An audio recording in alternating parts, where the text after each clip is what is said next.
An idea pops into your head, so you grab whatever paper product you can find nearby and you scribble it down. Or you come across a quote, story, or stat and you realize, hey, this connects to my project. Convinced that it's all great material, you jot it down and then shove it into your pocket or your purse. Then you sit down and you realize you're ready to write, but you've got all these scattered Post-its and index cards and backs of envelopes, not to mention notebooks and journals, right? And you're wondering how you could possibly sort all of these notes and ideas into a coherent structure. Where do you start? Today, I'll suggest one practical method.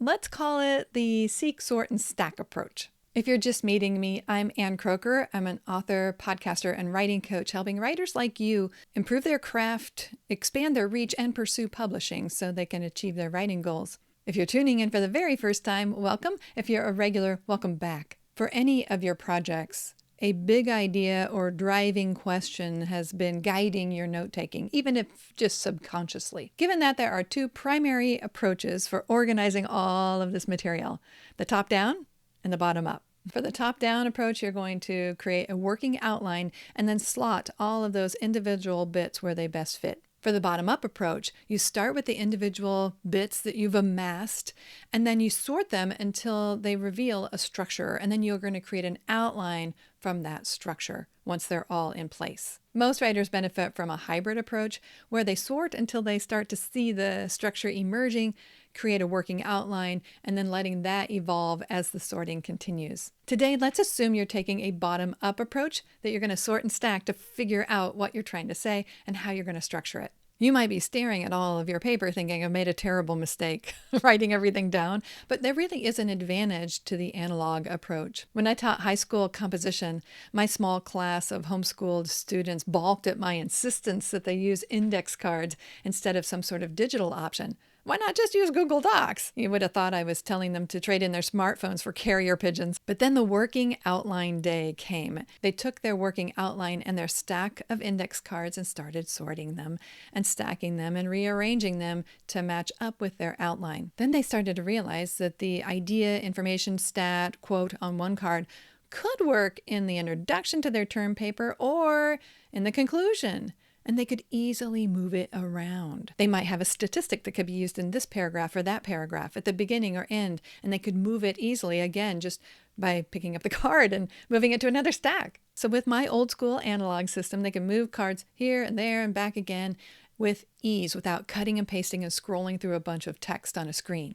On that day, I think most of them changed their minds about my crazy methods and started to realize and appreciate how flexible things were. It was like making a puzzle come together, and they liked that. They could even easily see, by the lack of cards, the holes in their research. So it helped them in multiple ways. And I am not the only one currently recommending this old school technique. Ryan Holiday, best-selling author of books like The Obstacle is the Way, swears by this analog approach. He records his notes regularly on nice, tidy little 4x6 cards and stores them in a big box. And then when he amasses a certain amount, he pulls them out and starts to do the sorting and the stacking on a great big desk until he starts to see the themes emerging that could form this book. So this seek, sort, and stack method works for a lot of authors. I hope it will work for you, and it can work for projects both big and small, and I hope you give it a try. Let's dive into the specifics. The first step is the seeking.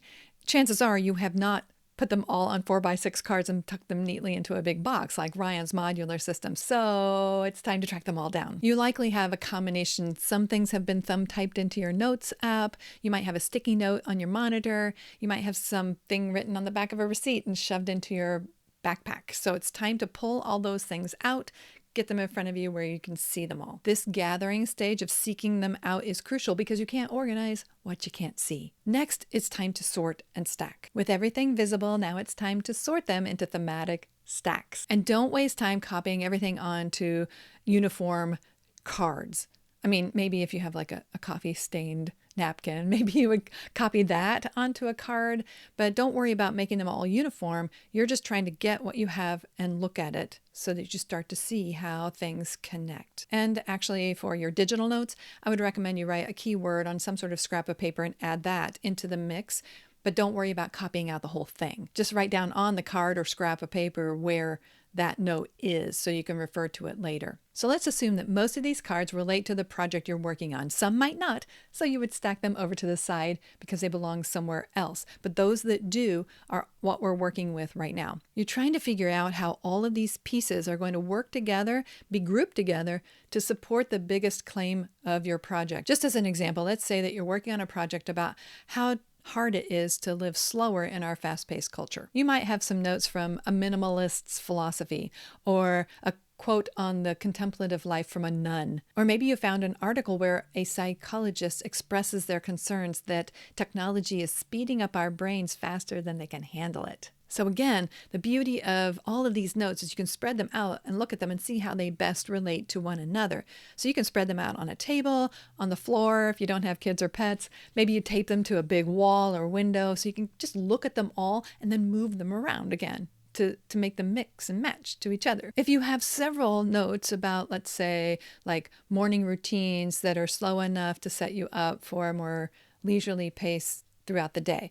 You have several of those. Maybe you've got a chapter. Then you have a story about how to prepare and enjoy unhurried meals. Okay, is that an introduction or a hook, or is it too its own chapter? You get to sort and stack and make these decisions along the way, and then you can change your mind and move things around to best fit the flow that comes from all of the sorting and stacking. In fact, this whole analog process kind of is slowing down our brains enough to really think carefully about our project instead of a quick copy paste from technology. Now that they're grouped, you can start to do that work of outlining or organizing the content itself. Would it be best to organize them chronologically or to layer on an outline like problem, solution, or cause and effect? What flow is going to lead your reader to a satisfying conclusion and some sort of transformation, even if it's subtle? That's the bottom-up approach where your research, your note-taking has helped drive the conclusion that you come to with your project and the way that you organize that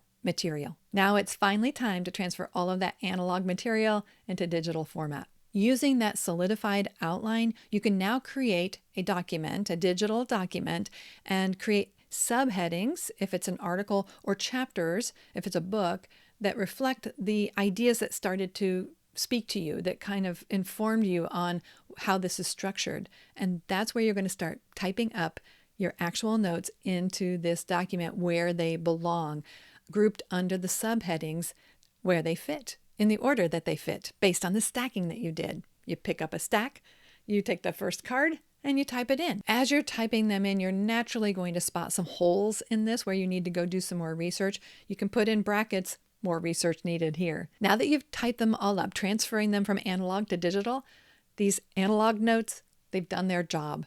They informed your project well. And now they can just be stored somewhere. You can paperclip them all together, stick them in a folder or a manila envelope or a box, stick them on a shelf.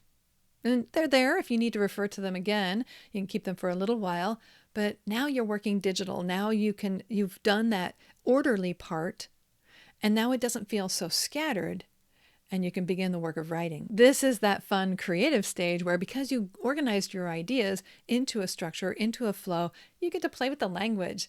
Bring your voice to it. Fill in the gaps and create transitions. And best of all, you're not worried that you've forgotten something because you did all that seeking and then the sorting and stacking. So you know that you've covered everything that was out there. You can relax. Enjoy the creative process. Enjoy writing. The seek, sort, and stack approach honors your initial impulse to take down those notes by giving you this really practical process to transfer that into something cohesive. All those notes were signaling you have something to say. Now it's time to turn that mess into meaning, which is the work of a writer, where you figure out what you want to say and how to say it.